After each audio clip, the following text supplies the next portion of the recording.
Let's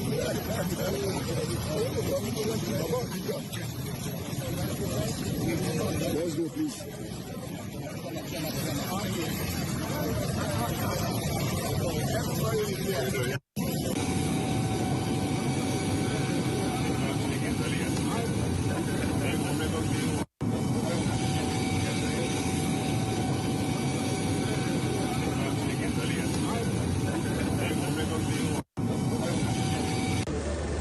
The citizen of Ogun State. Well, I couldn't dispute that. So, Mr. President, I am here to welcome you on behalf of all this and to thank you for doing all the work. Olusegun Obasanjo and President Tinubu at the weekend during the president's state visit to Ogun State.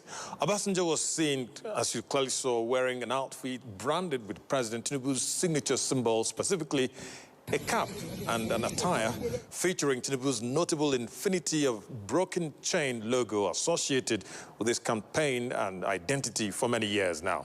And now the event took place in Iperu, Ogun State, where Obasanjo joined other dignitaries to welcome President Tinubu for the official inauguration of key infrastructure projects. The gesture became a reason to keep the social media space abuzz, with many questioning if it is a political reconciliation or unity. Some others even jokingly questioned if Obasanjo knew the meaning of wearing any regalia branded with the famous Tinubu's logo.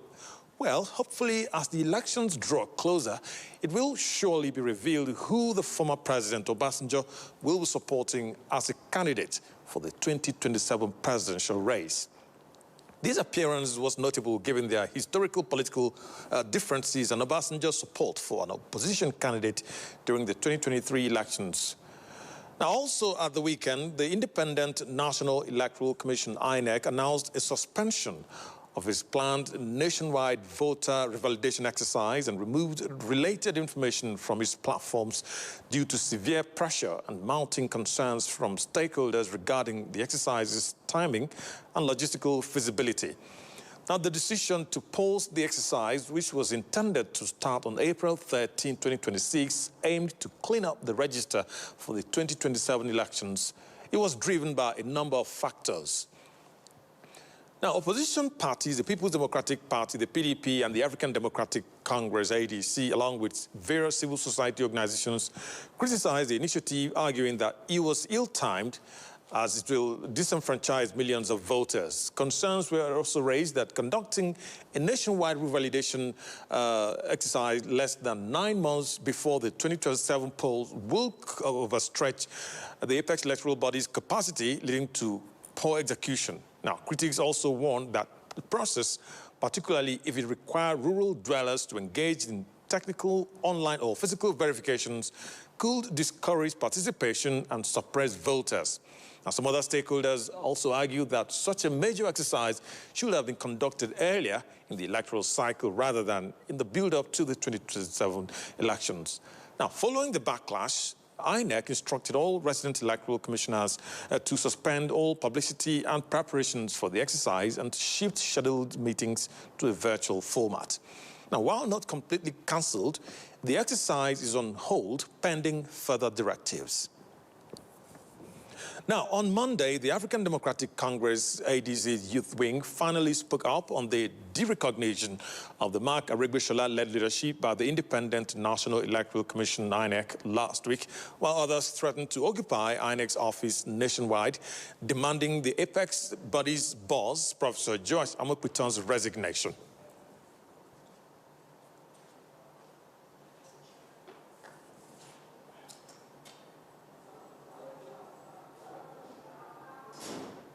Null, void, and unacceptable. We hereby issue a 3-day ultimatum to INEC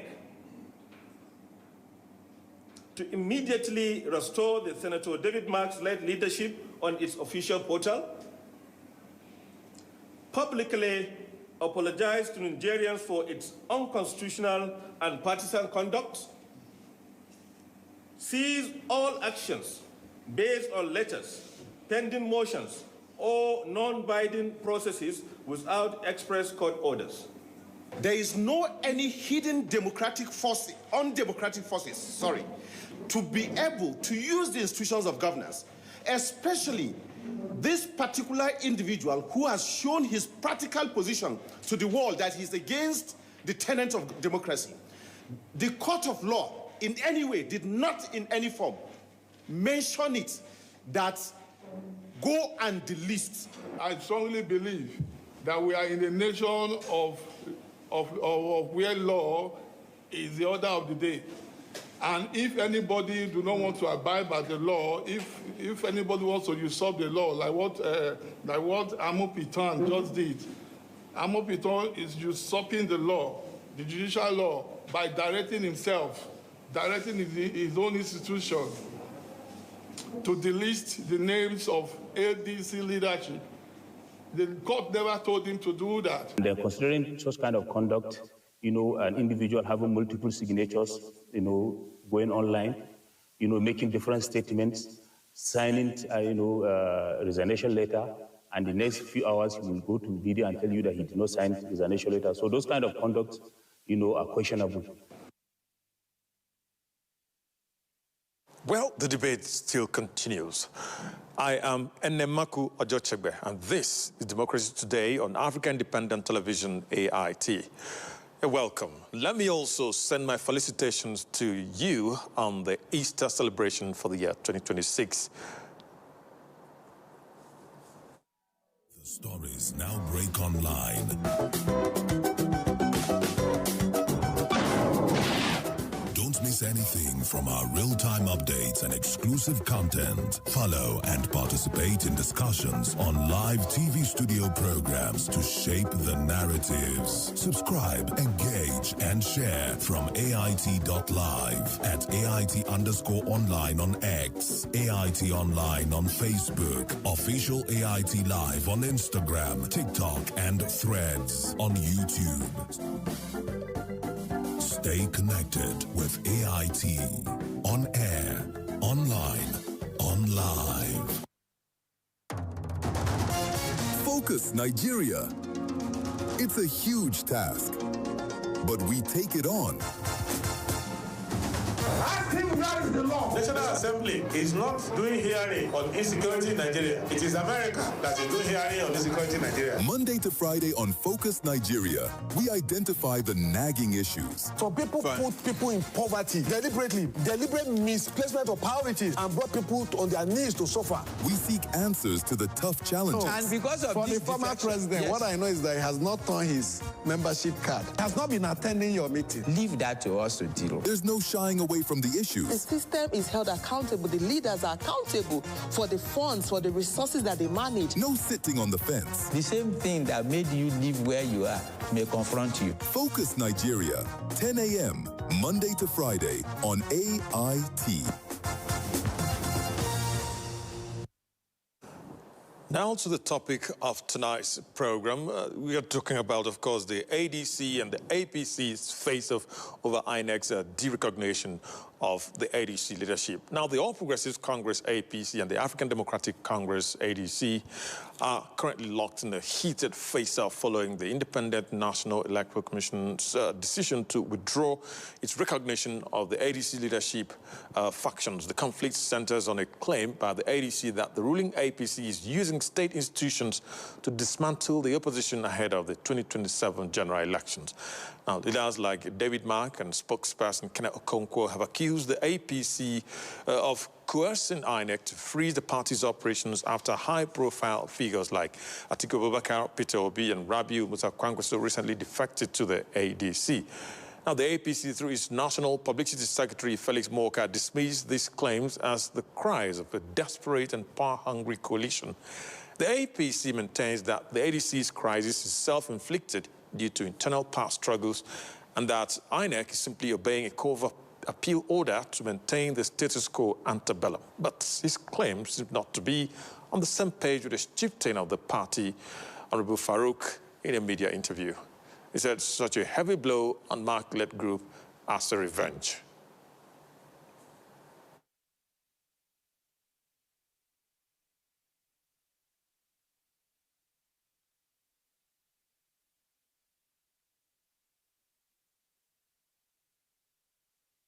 So different people, different styles. If you think that Buhari is a better Democrat, that's your opinion. As far as I'm concerned, Buhari has his style, Tinubu has his style. And there is no hand of Tinubu in this kind of thing. But politically speaking, it's not an opinion. One day when I was speaking with you, Rufai, yes, I told you something. That look, we will also not sit down and look and watch them destroy us or our party. The more they poach into us, we will also put sand in their gari. They poached Rufai from us. They poached Malemi from us. They poached Amechi from us. They poached so many other people from us. Should we just sit by? So politically speaking, we are doing things in a political manner to also harm them, politically speaking. So whatever also they do, it's to do that, that's their business. But if INEC, Mr. Farouk, I mean, I also am not happy with what INEC did, honestly. Mr. Farouk, it's fair game. I'm unhappy. You said they pushed El Rufai from you. Yes. They didn't push El Rufai from you. You failed. They pushed. No, wait. Just wait a minute. You failed to meet him with the agreement you gave him. You put him on a minister. All right. That may not be the last to be heard regarding that, but of course that's the latest, regarding the counter-claims and counter-claims regarding, what is going on, within the ADC and the APC, and of course the intervention, what the INEC, the Apex Electoral Body INEC calls intervention, as it's got involved right now by a chieftain of the APC. That interview held on a sister station, Arise Television, right here in the nation. I'm being joined by the national spokesperson of the ruling APC, Felix Moka. He joins me now via Zoom. Many thanks indeed for joining the program again tonight. I would have really preferred to have you in the studio just like the other time, but I understand why you can't make it to the studio live. First, before we continue, happy Easter to you, even though today is the last holiday. Now, what are your thoughts regarding... Happy Easter to you as well. Thank you. Well, what are your thoughts regarding, the stance, by Farouk regarding the issue going on at the moment? He's a chieftain of your party.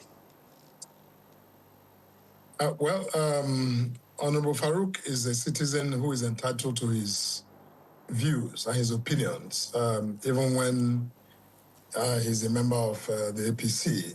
I'm the national spokesman of the party, and, that's why you invited me to share my thoughts on behalf of the party. So, and I'm here to do so. Felix, do you agree with the decision of the Federal High Court, which ordered David Mark led EXCO to show cause, right? Why the order of interim injunction should not be made, against them. In an appellable decision, right? The Court of Appeal really does have jurisdiction. But look at what the situation is now.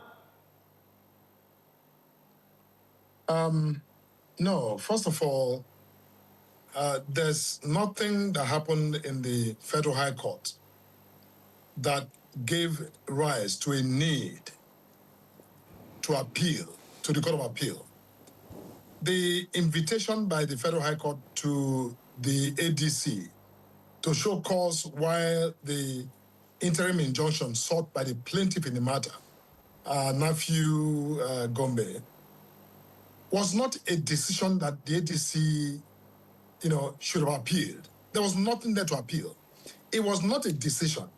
As a matter of fact, the court was merely trying to help the ADC to present information to the court to enable the court fully understand all of the facts that are relevant for a determination of that application for an interim injunction brought by, Mr. Gombe. So the court was in fact doing ADC a favor, because the court could have gone ahead to consider to adjudicate that application for injunction and even granted that application for injunction without reference to the ADC. But the court was looking to do substantial justice by asking the ADC, please come and tell us why we shouldn't grant this application. But instead of the ADC, even being grateful to the court and providing the information the court required, they appealed to the Court of Appeal. And now there's a secondary issue. The ADC appealed to the Court of Appeal in an interlocutory matter, meaning that this matter was still pending. It had not been concluded by the Federal High Court. So when you're faced with a need to appeal, when the substantive matter is still in litigation, when a judgment has not been rendered, you do not have a right to appeal, as of right. You must apply for leave of court. The ADC, in appealing this decision, which was not, in fact, like I said, appealable, the ADC also failed to seek and obtain the leave of court to apply to the Court of Appeal. So that was a two-strike. So which is why it was very easy for the Court of Appeal to dismiss the appeal and say, look, listen, first of all, there was no ground for your appeal. Second of all, you didn't even seek leave to come before the Court of Appeal. For that reason, your appeal is incompetent. And the Court of Appeal rightfully and validly dismissed that appeal.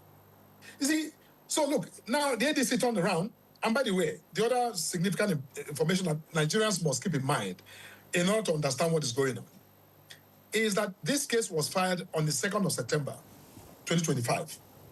The decision by the Court of Appeal was handed down, I believe it was on the 12th of March, 2026. So about 6 months passed by with the ADC in the Court of Appeal, wasting all of that time when the Federal High Court could have concluded the matter, the substantive case. They could have reviewed it and given a valid judgment, out of which ADC could have appealed within that period of time. So they squandered 6 months doing nothing. And now when the Court of Appeal gave the judgment and said, look, listen, maintain status quo ante bellum. They didn't say maintain status quo. They said maintain status quo ante bellum, meaning maintain the position of affairs prior to the 2nd of September. Now, again, let me remind us, 2nd of September was the date that that case was filed. Now, what that meant, and by the way, the ADC, when David Mark was coronated as the national chairman of the ADC, issued communication to INEC, which INEC received, I believe it was on the 7th of September, 5 days after this case was filed. So when the court ordered that status quo ante bellum be restored, then it meant that at the latest or at the earliest, it would be the 1st of September. So the question is, as of the 1st of September, INEC had no information whatsoever about ADC, about David Mark being the chairman of ADC. They had none. They received that communication on the 7th of September.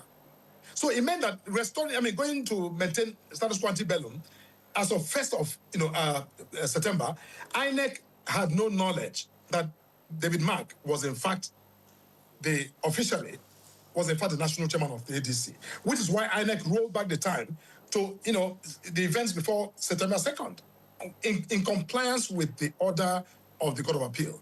So all of this hue and cry by the ADC is simply their own making. They are the author of their own predicament. They cannot be blaming the APC or blaming the court or blaming President Tinubu for what they're going through. They created it. They were utterly negligent. They were utterly incompetent in the way they managed this case. Felix. And by the way, just before I stop, okay, Bala Gombe was a member of their party. What exactly stopped them from reaching out to this man and appeasing him, whatever it was? He's a party man. You need to call him and settle with him. You didn't do any of that. You took an intransigent position, and today you want to blame the APC. We are not to be blamed. We're not responsible for their mess.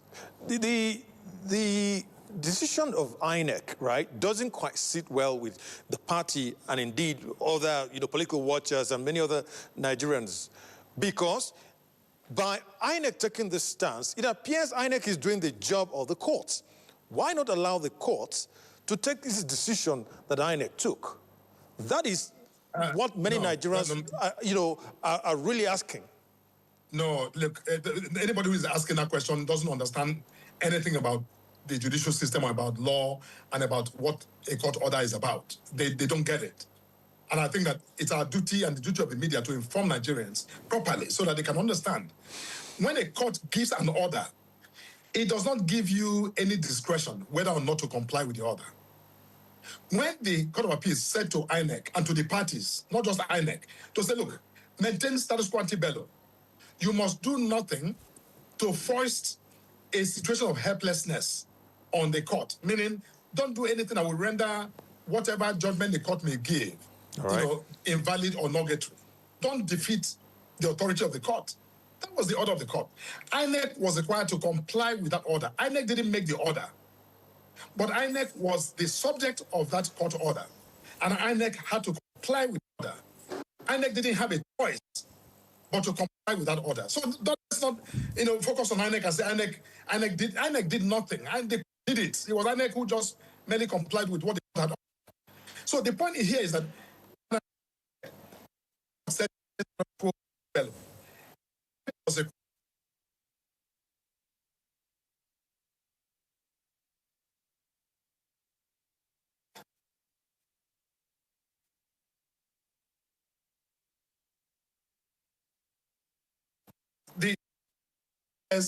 on the day of the judgment could have been the status quo. David Mark could have been, allowed to continue to be national chairman if the court had said maintain status quo.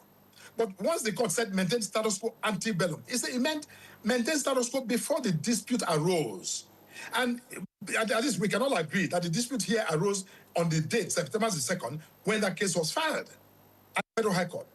So, anybody who is blaming INEC is just purely ignorant of how, the courts work and how orders of court are enforced. Felix. And why INEC, complied fully with the order of court. INEC had no choice in the matter at all. All right.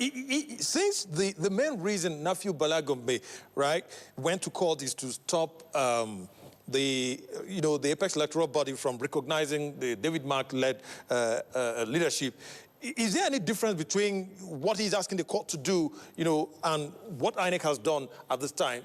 Wouldn't he now be, for lack of another word, flouting the law if he's asking the court to do what he has, stopping the Mark-led group now? No, to my understanding, Bala Gombe is asking for more than just stopping David Mark. He's asking to be recognized as the legitimate national chairman, or at least the acting national chairman of the ADC. That's what he's asking. He's not just asking for David Mark not to be recognized. That may be an implicit, maybe implicit in what he's asking. Because if he's recognized, then it means that David Mark would, cease to be, the national chairman. So that's what I think he's asking. So in other words, which is why some people even argue that INEC should have gone ahead to recognize Bala Gombe as the national chairman. But INEC didn't do that. And INEC was being very careful not to, do something that may be, again, perceived to be, descending to the arena. INEC took a very strict construction of the order of court, which is to maintain status quo ante bellum.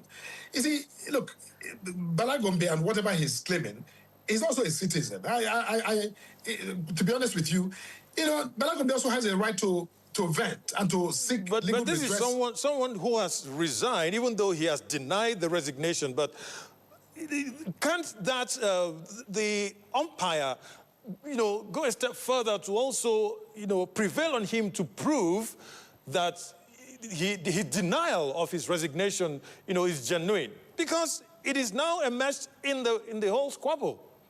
No, look, my dear friend, no, I'm sorry, that's not how it works. Listen, Bala Gombe did what he was required to do or expected to do in a democracy. He filed a suit in court. Now, at the High Court, the case that is awaiting review and determination is actually whether or not Bala Gombe resigned, and the court has to determine that question and then determine whether Bala Gombe is entitled to be recognized as the national chairman of ADC based on the succession, stipulations of the ADC constitution. That's what I understand, him to be doing in court. Now, and that's where it gets tricky, because INEC didn't grant recognition to Bala Gombe, because that matter has yet to be determined by the court. So INEC was right in not granting recognition. But INEC was also right in de-recognizing David Mark, because, status quo ante bellum, as of September 1st, David Mark, in INEC's books, it doesn't matter what happened at the office of the ADC, whether they had a meeting where they raised his hand and shouted that he was the national chairman, until that is officially communicated to INEC, INEC does not and cannot recognize anything and anybody as official until INEC receives valid, proper communication. INEC is a regulatory body, and it works with record, not on social media reports, on speculation about who was made chairman and who was not made chairman. So INEC acted properly in this instance. As far as, look, I'm a lawyer of nearly 40 years, so I have an idea what I'm saying. So INEC acted within the, limits of the law. All right. But here, the ADC is the institution that has to explain itself. Now, let me say this and I'll stop. Now, Bala Gombe, according to David Mark at his press conference, resigned his appointment on May 17th. Now, the letter informing INEC of Bala Gombe's resignation was not dated until about the July the 12th, if I'm not mistaken. And INEC did not receive that letter that was dated July 12th until about the August 10th. Now, tell me, ADC has not explained to anybody why a man they claim resigned on May 17th, a letter to that effect, which should have gone out within 48 hours maximum, didn't go out until July 12th, a space of nearly 3 months. And then even when that letter was dated July 12th, INEC did not acknowledge receipt until August the 10th. Listen, that is very spooky. ADC has a lot they're hiding. They need to come clean. Isn't the onus on INEC, therefore, to prove, whether it received it or not? Why would INEC? Isn't INEC, the one with the responsibility to prove whether it received or not? Why did it take INEC this long to even say no? We didn't receive any, resignation from Balana Field. Listen, no, I don't understand your question. Why are you putting the burden on INEC? So INEC should also... INEC also has a responsibility, that's the reason. Listen, hang on. INEC has no responsibility to tell you anything. INEC is a regulatory body. If you need information, you go apply for CTC.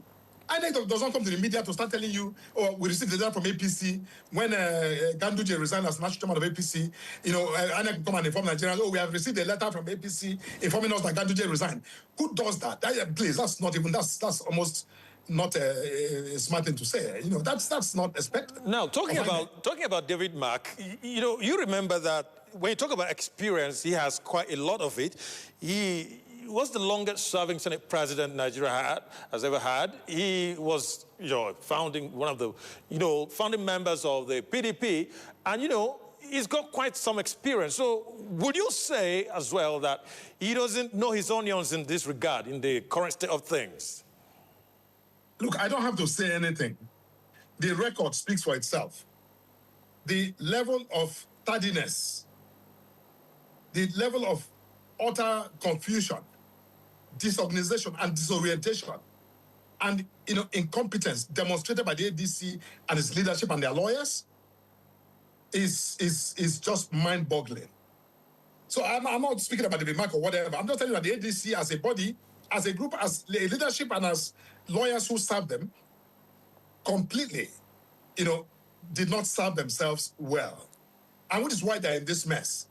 Because, and I expect the ADC, given the caliber of people like David Mark, you say, have all the experience in the world, I expect that at this point they should pause and take some responsibility. Rather than pointing fingers at the ADC and the president, they should stop and say, look, maybe we should have done this, we should have engaged Bala Gombe more, properly. Whatever it is we had with him, we should have met it.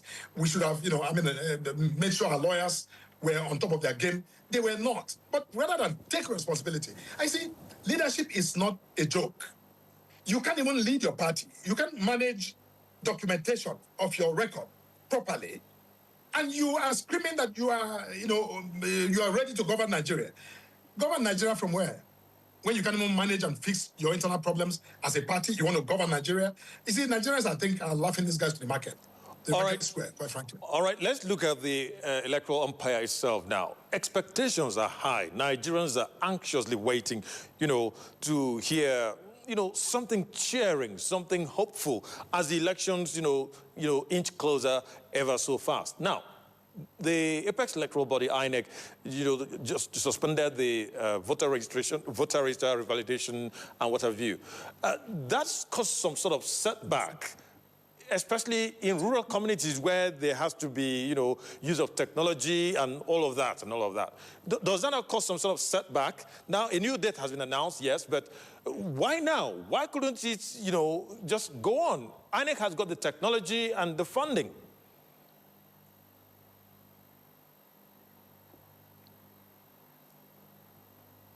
Felix, did you hear me?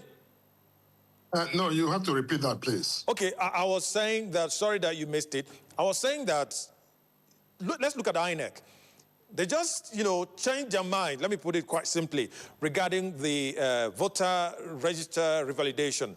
And many Nigerians, it doesn't quite sit well with them. This is one of the reasons that in rural areas, for instance, many people, they may feel left out. The INEC has the technology, it's got the funding, it has the manpower. Even opposition figures and many analysts say that, there's perhaps something fishy regarding that decision. Why that decision at this time? Look, there are people who are cynical, incurably cynical. There's nothing, government or any quasi-government agency is going to do that is okay. People always who are cynical, they must read meaning and develop conspiracy theories, when it comes to any government decision. INEC is, an institution governed by rules and procedures. Sometimes they make an announcement, sometimes they roll it back. I think we should calm down and allow INEC eventually to decide what it thinks is best in order to discharge its statutory responsibility. Everybody's an analyst, in this age of social media. Everybody has a phone, we write an opinion and say whether they have information or not, they say whatever it is they say. You say, look, I won't say anything further. We are a political party, the All Progressives Congress. At the end of the day, whatever INEC decides in the exercise of their authority as the, electoral body to manage our, voter register, whether they call for revalidation or they don't, whatever it is they decide, we will comply. That's exactly what we are all required to do. This idea that we sit in our offices and dictate to INEC and dictate to government how everything must be done. People can express their opinions, but at the end of the day, I think that when INEC has decided this is the procedure, we all should simply take a deep breath and comply. But Nigerians deserve to know what happens per time, how an agency that is expected to be, unbiased, an umpire that should, carry everybody along, not just political parties now, if it becomes rather sudden, don't you think, right-thinking citizens have the right to be worried? No, please, I don't agree with you. Like, what exactly has happened? An announcement was made a few days ago to do this, and INEC decided to, press the pause button. How does that, now rise to the level that INEC is not carrying Nigerians along? You see, these announcements are happening in real time as we speak. I think it's too early, it's too hasty to draw all these inferences and conclusions. And, look, nobody is undermining anybody and nobody's undermining Nigerians. Nigerians know that nobody's undermining them. Other countries of the world, sometimes they go forward, they announce a program and they also change their position. It doesn't mean the world is coming to an end. See, I think we all need to just slow this down and not, have to just inflame passion and tension in the country as though, something is really going on when nothing is going on. INEC is an institution of human beings as well. The human beings who are managing INEC. In AIT, sometimes you schedule the program and sometimes you have a power outage and you're not able to run the show. Or your guests don't show and you have to, apologize to your viewers. Look, is INEC infallible? Are they not a human organization as well? All right. You see, let's afford them the margin of error. And when they do that and they recover within good time, I think we should work with, institutions of government and not treat them like, because they are INEC, therefore, they are superhuman. Let me quickly. AIT and the managers of AIT are not superhuman either. They're not. It's all right. Let me quickly ask you this before I let you go. The ADC has, however, maintained that it is going ahead with its planned convention and and all the other activities. By the way, the law does not mandate INEC to be present as a matter of necessity. It only says it may observe it. So does that flout? I mean, that is still within the law, isn't it? You see, even though I'm a lawyer, I will offer no consultancy, free consultancy service to the ADC. This is no consultant. No, you're asking me to offer a consultancy service to ADC. Does that? And I'm not interested. I'm not interested. You are a politician. You're a member of the ruling party. That doesn't mean I should. If the ADC that appears to be weakened is still going strong despite the challenges it's facing, does that in any way, worry you? After all, the ruling party will be happy that other political parties are in disarray, but the ADC, the coalition, is still waxing strong in spite of what it's going through. That should worry you, doesn't it? No, nothing about the ADC worries us, and nothing about the ADC excites us. We are minding our business. We don't care what the ADC does or doesn't do. They decide to go ahead, fine. That's their prerogative. All right. They decide to do the right thing, go back to court and get guidance from the court. That's also up to them. Either way, ADC will bear the consequences of the complete mishap perpetrated by the ADC with no assistance from anybody. They will take responsibility. If it goes well, it's on them. If it goes wrong, it's on them. We have no business to The national spokesperson of the ruling All Progressives Congress, APC, Felix Morka, it was indeed nice having you on the show tonight. I'm looking forward to having you again, but next time around, in the studio. I will. I will come back into the studio. I'm looking forward to that. Give me the chance. Thank you. That's not all. My next guest is still waiting on Zoom, but that will be after this break. Don't go away. The issues as they break. The multitude, the political figures, the state and non-state actors. It's a serious threat to democracy. And our government seem to be incapable of protecting. The scheming. This is not a period we should say bow and go. Every part of this country is equal. The intrigues. There can be no one person that is bigger than the party. Deft moves and the momentous declaration. We didn't get any protection. I'm not particularly against anybody. We track and capture them all. I don't believe it was for that reason in politics. Follow in-depth analysis and no-holds-barred interviews. Armed forces of the country is well capable. They need the political will. Are they just waking up from sleep? Is there complacency? Feel the pulse of happenings in the political arena on AIT Democracy Today. Widely acclaimed authority on politics. Monday to Friday, 7 p.m. Nigerian time. Thanks for staying with us. If you're just tuning in, this is Democracy Today on AIT. You've missed something, definitely. That's why you should always tune in at 7 p.m. on AIT. But not to worry, my next guest is already, live online. He is a barrister, Chetam Walla. He's a political analyst. He joins me now live from Port Harcourt. Many thanks indeed for joining the program tonight. Let me begin, let's begin from this angle. You definitely, watched that interview by Honorable Farouk. He had that interview with a sister television, Arise TV. Let me see how you react to that, first of all. Okay, thank you for having me. Nigeria is a very funny country where we have funny people in leadership and funny people answering honorables, and it's one situation I get to laugh at another. I also listened to Felix Morka, part of his interview, and I just shook my head and all that, because the truth of the matter is that you expect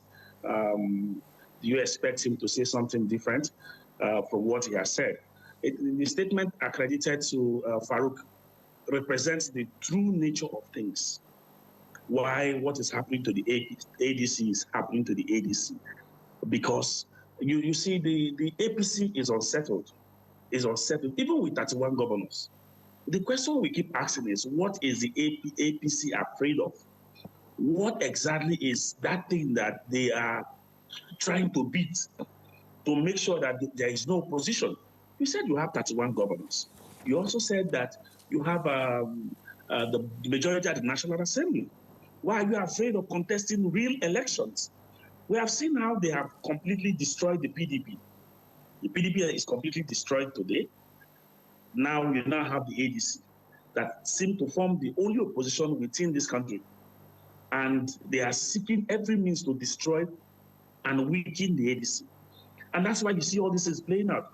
And Farouk has come to say, see, the reason why we are doing this is because we're not happy with the fact that ADC has elected this person, they've elected that person. But they don't also remember that there are a number of governors that have also moved from the PDP down to the APC. A number of politicians and bigwigs have also done the same movement. And nobody has done what they have done to the APC, to the ADC, to them. So the statement by Farouk is really an unfortunate one, but it also reflects our current realities. Every other window dressing we find Moka trying to do is just funny. It's just really funny. But it's further unfortunate when you see senior lawyers of this standing coming on live television to come and misinterpret the law and paint things to suit their political leaning. Barrister Chitam, forgetting that beyond your political party, we have a country to protect. Barrister Chitam, let me point something out to you. You see, for a long time now, Nigerians and so many analysts like even yourself have been worried that the country's democracy may be tilting towards a one-party state. The fear has been so rife, and that's the same thing that Honorable Farouk was alluding to in that interview. Now, does it look anything like, that is what is going on to you? I didn't get that, sorry.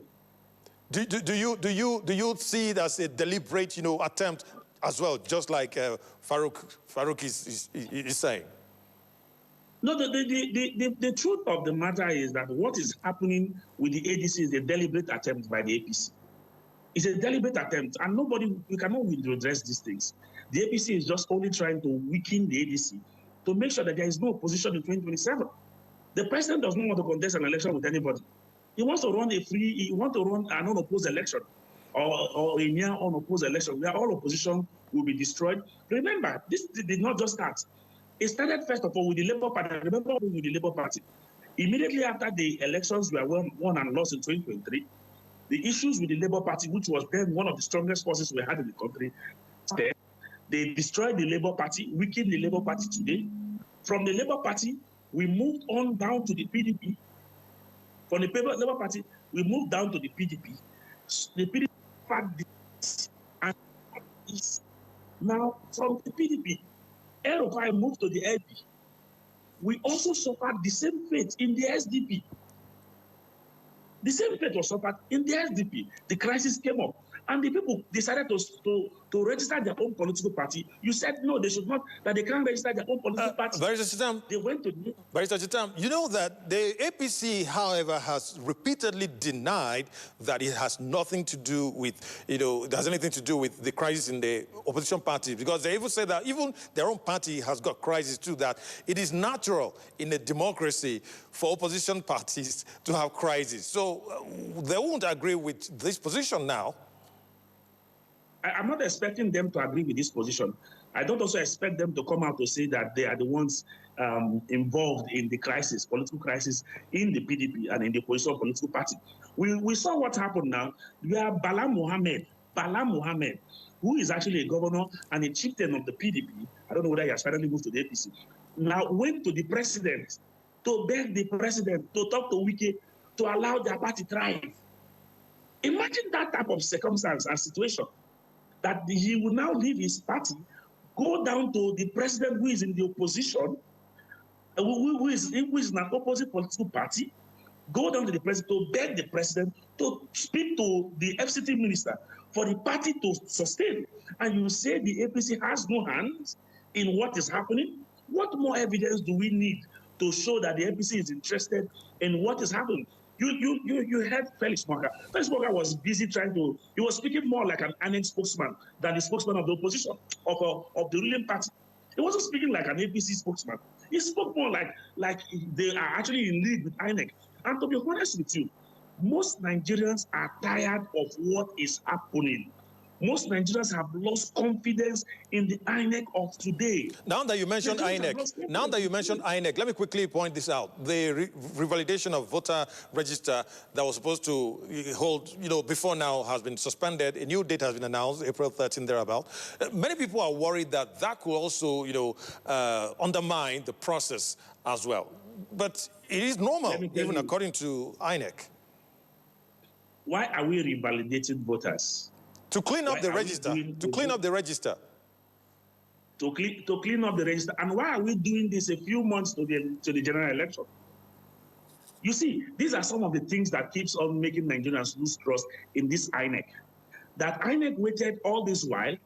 INEC could not carry out the revalidation of the register. Even from where I sit, I don't also see a need why we need to revalidate the register. But now you have decided to revalidate the register. There are some certain persons who also hold the opinion. And from the there you're back. Please go ahead. Go ahead. What INEC should be doing at this time is to carry out policies that should boost the confidence of Nigerians in the electoral process and on INEC itself. But what we have seen happen is that INEC is not making effort. Rather, INEC has continued to carry our rollout policies that has continued to create doubts in the minds of Nigerians. That has continued to create doubts in the minds of Nigerians. Then when you now stay and you listen to an APC spokesman speak like he is the INEC's spokesperson. Chitam, we are running out of time, so let's see how we can manage our remaining time quickly. Let me ask you this now. There are indications that a lot of people believe that the ADC may be considering bringing back Ralph Mosu, who resigned his position before. Is that even possible? And should that be an option that the ADC should even consider? You see, as of today, the ADC seems to be confused because they probably did not plan for what is happening. Okay. And that's why you see the confusion left, right, and center. And this has been the plan of the ruling APC to destabilize the opposition, to make sure the opposition does not exist in this country. And they are gradually succeeding in it. But no matter what plays out, Nigerians should be ready to vote out this APC that has not given us good governance. Although the David Mark group, denied that, but I just wanted to, get your, opinion in the event that you think is feasible or not, and all of that. But that will be all because our time is almost up, and we'll need to wrap it up at this point. Chetam Nwala is a lawyer, and he joined me live from Port Harcourt. Thank you very much indeed for joining the program tonight. Thank you for having me. All right, the program for today is winding down gradually, but don't forget you can follow us on all social media handles and on Twitter, well, now X, on YouTube and Facebook, as well as Threads. All right? You can just, send your comments there and we'll engage continuing.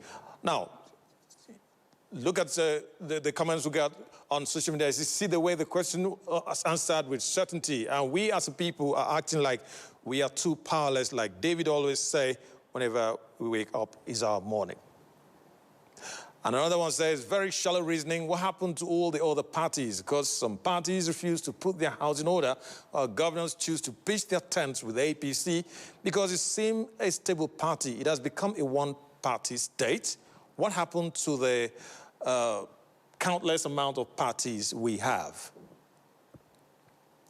And then finally, let's just give you this one quickly. If we give up Nigeria, we have given up the entire, I didn't quite get the last word you put there, but thank you for your comment. Just keep them coming on X, even on YouTube. Make sure you engage with us on YouTube, on Threads, on Facebook, even on TikTok. Well, that's the show for today. Don't forget, you can follow me on all social media handles as well. I'll be ready to engage with you. The conversation will definitely continue. It was a beautiful holiday for the Easter, but it ends today. You will go to work tomorrow, whether you like it or not, but we don't go to work. We're always working round the clock. Thank you very much indeed. I'll see you again tomorrow. I am Enemaku Ojochegbe. Bye for now.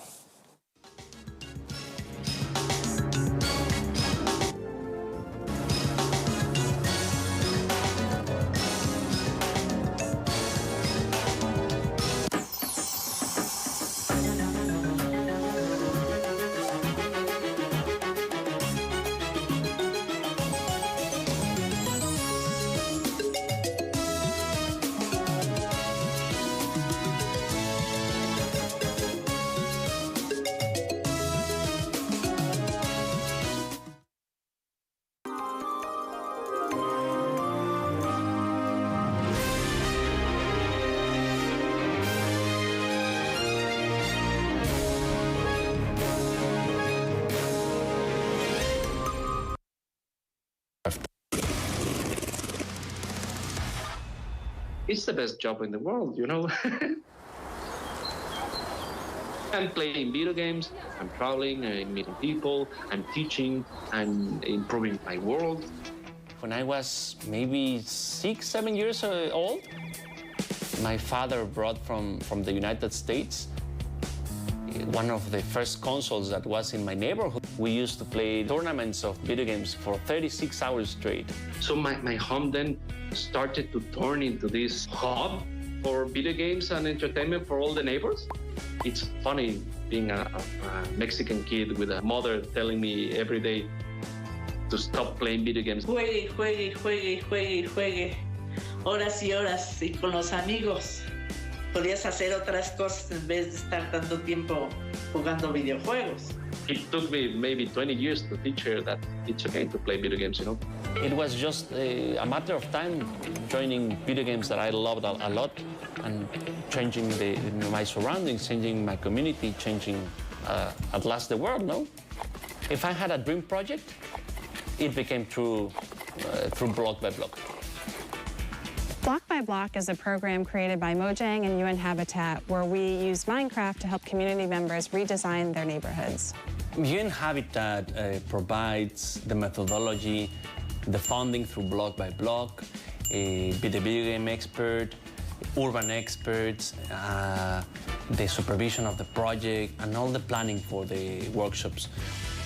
There's millions and millions of people who play Minecraft, millions of children who play Minecraft, and we've tied up with them to actually allow children as young as 6 or 7 to express their views on the redesign of a public space. And then we help put it into proper design and take it to city leaders and make sure that it gets done.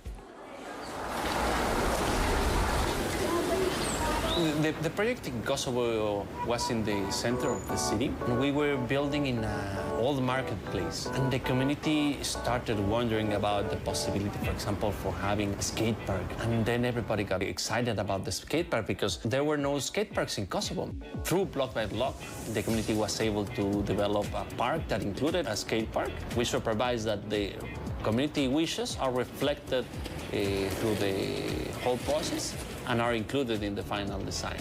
Well, before, the area felt very cold and unsafe. So seeing my own idea as a kid, changing a whole area in my city, it was very special to me. So the reaction of the community was great, and to me it was a great feeling which I'll never forget. If you do something in a video game and then it appears in real life, you notice that you have this power to change your community, to change the world, and you start getting involved in other projects. Maybe I don't have the full power to do whatever I think is better for the world. For example, I cannot stop climate change, right? So I learned that through teaching the newer generations, my power multiplies. Minecraft. Hey, at the end you're gonna see that everybody has the power to change the world. That's what I do, I change the world. It's not only me changing the problems that we have, it's me and all the newer generations coming to help me, and then they will teach the younger generations, and like that, maybe we will be able to fix most of the problems in the world. Hola, mamá. Hola. Yo estoy muy contenta contigo, yo me siento muy satisfecha y creo que van.